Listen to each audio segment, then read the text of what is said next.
Mahon, a 3-2 win away in Suffolk. How about that one? Yeah, difficult, tough, but really happy with the result. Listen, we can moan about travelling here, but every team in the league has to do it, and listen, they have to do it in the opposite direction a lot more times than we have to come down here.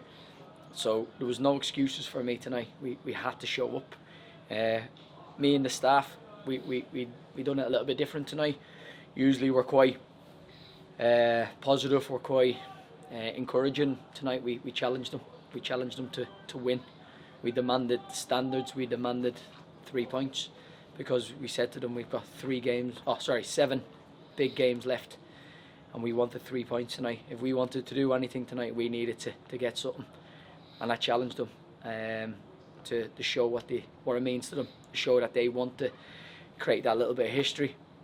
Listen, if we get playoffs, fantastic, but we want to break their history books like we did last year. Can you get past that mark? And listen, although 2 goals is not great in conceding, we scored 3. So at the end of the day, I'm really happy. It's 3 goals, 3 points, and then we move on to the next challenge, and I'll be demanding and challenging them again. You mentioned about the long travel in the lead up to this game. Last season we also had a long travel towards the end of the season as well. But with us not being able to score in that game and scoring in this game, does that show a marked improvement from last season? Yeah, listen, it's the character in the dressing room. It's the lads that we have in the group, and it's the management staff that I have supporting me. They're all trying to get the lads to do the right things, and we're all trying to challenge each other. Listen, I don't think we've played particularly great for a number of weeks. We've been huffing and puffing, but if we can pick up results when we're not at it, that's the sign of a good team. But we've given ourselves a good chance now. We've put ourselves in a good position, and we've just got to take every game as a challenge now, and we've got to go out and try to win every game. Looking at the first half, there was plenty of chances either side. We seem to have dominated the first half of it, and they dominated the second half of the first half. And a lot like earlier on in the season when we played this opposition, it was 0-0 at half time. Yeah, listen, 0-0 at half time, you come away with 5 goals at the end of it. It's a strange game, football. But listen, the first half we tried to get them to come out fast, and we started fast and we looked lively. Obviously Needham market figured us out a little bit and started to impose themselves, which you would expect when they're at home. They got their fans here cheering them on. But second half, at half time again, I said, listen, I'm happy that you're still in it and that you're trying, and we will never knock the lads for effort.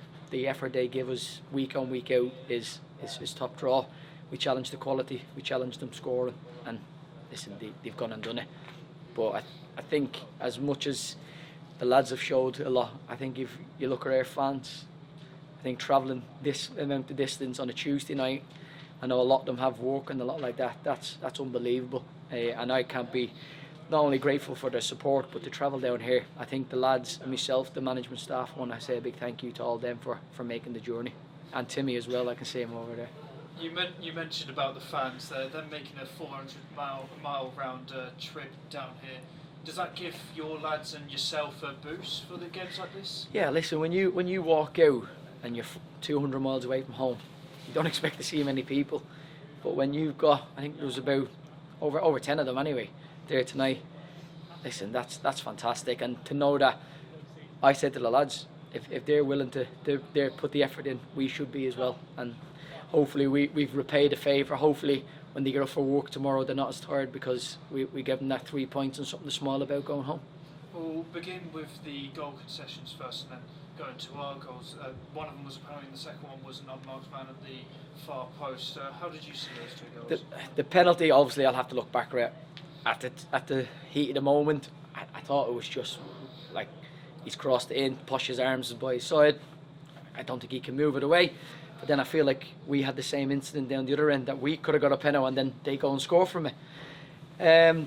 Obviously, the second goal, as I said to the lads, it's probably the most difficult playing against someone like this, because our patterns of play you can't do on this pitch. It stops you from doing that, so we have to change our game. We have to adapt to the style of football.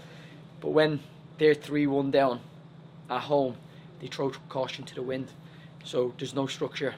They're all going forward, and it's harder for us to mark. It's harder for us because they're going everywhere. They're not in their normal positions that we probably would have told them about or expected. So the lads have to deal with the unknown, and I thought up until the second goal, I thought we dealt with so well. But listen, we'll watch the videos back, we'll learn, and we'll make sure we're ready for the next game. Despite those goal concessions, we were always in the lead regardless of them. How did you see our 3 goals? I mean, one of the first one was a free kick that seemed to have gone through everyone. Spencer on the second one, a header over the keeper, and then the final one, Posher even scored. Listen, I think a big mention has to go to the substitutes tonight. Like myself and the staff, we're trying to make the right subs, and sometimes we'll get it right and sometimes get it wrong, but when they go on that pitch and they do the impact that they have tonight, obviously Alex Curran's first goal is a fantastic free kick. He's put that much quality on it, it's gone through everybody, no one wants to touch it and it's gone straight in. A little bit of luck that we need. Second one, obviously I think Lacey wins the ball back in the box because he's hungry, his attitude's quality. Jimmy obviously, delicate flick over the keeper, shows his quality. Third one, IBR, substitution, crosses into Micah Fouet, substitution, keeps it alive, and Posher couldn't miss that one. So I'm delighted for the goal scorers, for the subs. I'm just really happy that we were able to show a bit of heart from everybody tonight, and this is us now for the next 6 games. We can't dip, we can't drop our standards. You mentioned about subs then. We did go into this game with an unchanged line. Is that because you were happy with what you saw at Chester? Yeah, listen, I was happy with what I saw at Chester, but obviously with the lads at Chester, the substitutions, they didn't make the impact that we wanted as well at Chester, so we had to listen. They have to get me to change my mind to put them in the team, and tonight they definitely done that. The attitude, commitment was outstanding. The lads who started done brilliant, and it's definitely a bit of a headache for us going into the weekend. But now that we know the lads on the bench are starting to push us again, I think we're in a good place. Going into the weekend, of course, we're playing against another relegation-threatened side in Warrington Town. How are the lads going into this, of course, off the back of this win, and yourself as well? Obviously, look, they're happy, got 3 points. We are, like Bobby, fuming because he's conceded 2. He doesn't like conceding, which is a great thing. So it's down to myself and the staff now to make sure they do the right things recovery-wise, and then we give them the right information going into it. Warrington, regardless of where they are in the league, like Needham Market, they gave us a game and a half tonight. So we have to make sure that we're fully prepared, that we don't drop our standards. We want to go in and we have to work for everything. And Saturday is no different now. But we'll be ready for the challenge, and we'll have no excuses and make sure that we do the right things. Cheers and congrats, Marty. Thank you.